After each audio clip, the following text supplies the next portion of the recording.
Welcome back, everybody. It's coming up on 6:43 now on Daybreak, and a $20 million project in Buffalo's Black Rock neighborhood is moving forward, promising to transform a massive former industrial complex. Yeah, and in the process, resurrect history by creating a new future, as we find in this morning's Unknown Story of Western New York.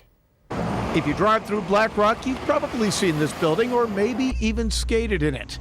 But what you may not know is it's a building with a lot of history. The building is very unique in that it was built as a machine, and the components and the structure itself is, like I said, very unique.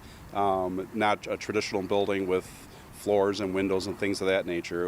It was meant to operate as a malt house. Back in the 19th and early 20th centuries, the John Cam Malting Company was one of the largest malt producers in the country. In fact, John Cam was considered a pioneer of the industry. You know, this is truly an antique. And it's a massive antique, nearly 125,000 square feet on about 3 acres. The 7-story building was opened in 1901. Cam occupied the site until 1916. It was used for animal feed production until 1950, then other industrial purposes until at least 1986. Most recently, it housed an indoor skate park. And then it was like they locked the door and walked away.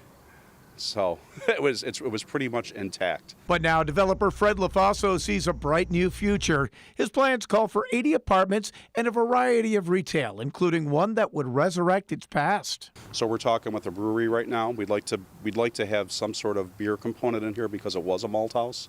The project has been a slow one for a variety of reasons, including the pandemic and site remediation work, as you can clearly see by the amount of soil removed from the backside of the building. But John looks at this project as sort of carrying on a family business from his father, who was an antique dealer.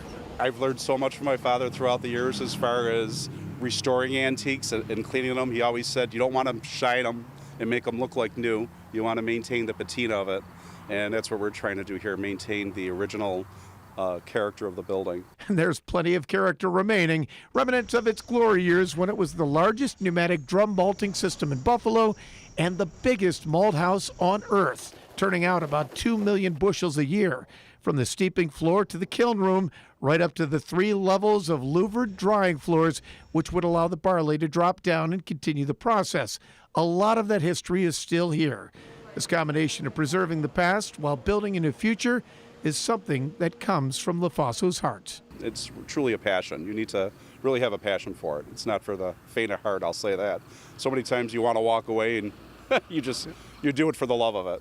Another piece of this neighborhood's continued development with a foundation rooted in the unknown stories of Western New York.